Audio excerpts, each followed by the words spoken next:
Why is Venezuela getting bankrupt? Why Venezuela is facing humanitarian and socio-economical crises? Why did the U.S. drop sanctions on Venezuela? What is the geopolitical role of the U.S. in Venezuela? Want to know more? Let's find out. Hey folks, welcome back to Studying Scholar. In this video, we are going to find out why Venezuela is getting bankrupt. But before we begin, make sure you subscribe to our channel and click the bell icon so you don't miss any of our amazing videos, and let's begin. The hyperinflation, violence, and shortages of food and medication that have resulted from recent years of political unrest in Latin America are the primary factors driving the region's greatest exodus in recent years. According to the World Food Program, 1 out of every 3 people living in Venezuela are at risk of becoming hungry and require immediate access to food supplies.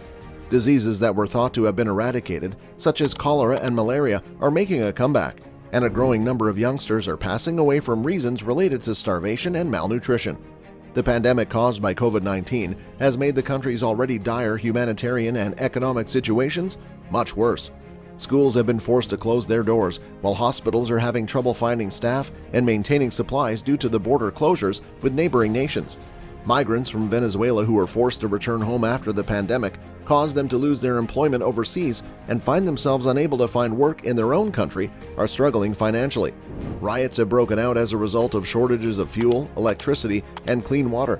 As a result, many migrants have been forced to depart the country once more. There have been hundreds of thousands of Venezuelans who have been awarded resident permits across Latin America and the Caribbean, allowing them to remain in other nations. Colombia is the country that is housing the second largest number of individuals who have been displaced across borders, and it is believed that 1.8 million refugees have landed in the country. The largest number of refugees may be found in Turkey, which has 3.7 million, the vast majority of whom are refugees from Syria. Why is there a crisis in Venezuela, and where are the people going? The country of Venezuela is in a state of crisis as a result of years of hyperinflation, violence, and shortages of food and medicine. Due to the fact that it possessed the greatest oil reserves in the world, the nation was previously regarded as having the highest per capita income in all of Latin America. But over a decade's worth of falling oil revenues and years of ineffective government caused the collapse of the national economy, and the administration has not been able to offer social services that are sufficient. The majority of Venezuelans are currently making their way to nations that are nearby.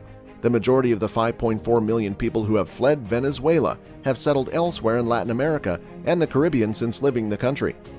There are about 1.8 million Venezuelans who have relocated to Colombia, making it the country with the biggest concentration of migrants from that country. Why did the U.S. drop sanctions on Venezuela? How do geopolitics took a back seat? When Biden sent a delegation to Caracas at the beginning of March, rumors started to spread that the U.S. was thinking about reopening relations with Venezuela because oil prices were going up. Now, after a time when Washington didn't say much about the issue, it looks like the U.S. is going to ease its restrictions on the Latin American oil producer. At the same time that the U.S. is removing some sanctions, Venezuela is continuing to work with Iran to help its oil industry get back on its feet. As oil prices go up, it seems like geopolitics has taken a backseat to the global energy crisis. Under President Trump, the U.S. put oil sanctions on Venezuela in 2019 because President Nicolás Maduro keeps breaking people's rights. Under President Biden, there were talks about reopening some trade links on humanitarian grounds by allowing crude for diesel exchanges. However, this never happened. But the U.S. oil and gas company Chevron has been given permission to keep doing some business in Venezuela. This is to help keep the country's oil industry from going out of business.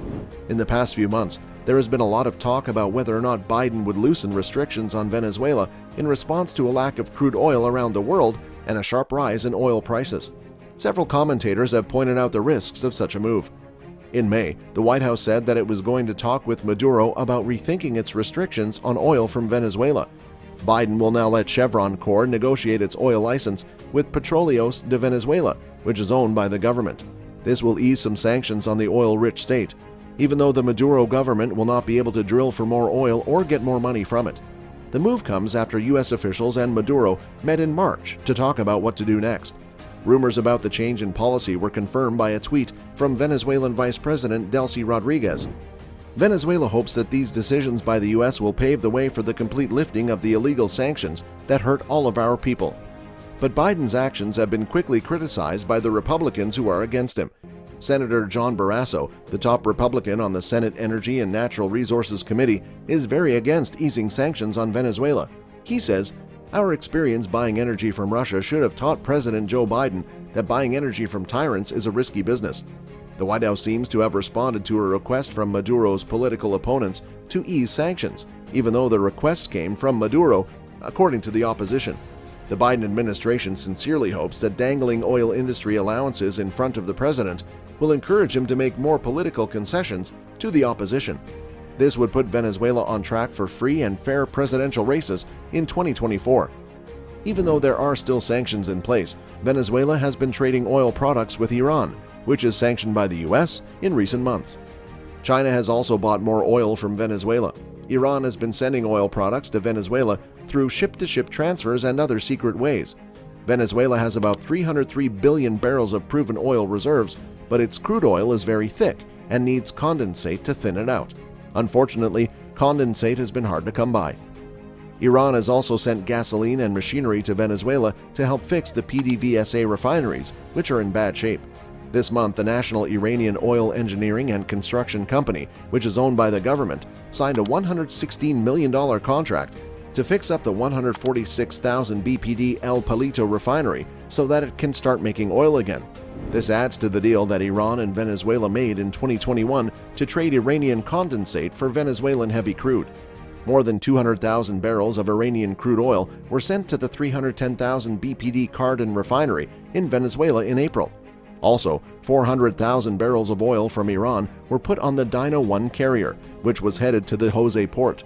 The same month, another 2 million barrels of condensate were set to reach Jose. Even though sanctions are still in place, Iran and Venezuela are getting better at increasing their energy trades.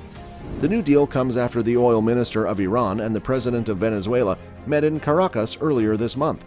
During the meeting, the PDVSA said the two sides talked about building routes and mechanisms to get around the unilateral coercive measures imposed by the U.S. government and its allies. The two countries have been continuing to work together to get around the sanctions that the U.S. has put on both of them. They are both looking for ways to rebuild their oil industries, which have been hurt by the sanctions. Iran has increased its oil production and exports over the past year.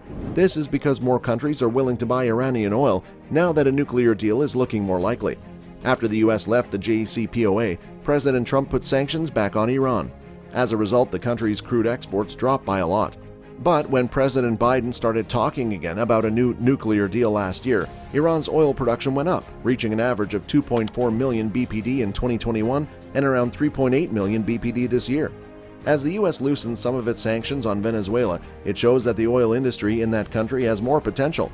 After increasing production and exports in the past few months, it is likely to build on its relationship with U.S.-sanctioned Iran to open up more trade routes and get ready to increase supply if more allowances are given.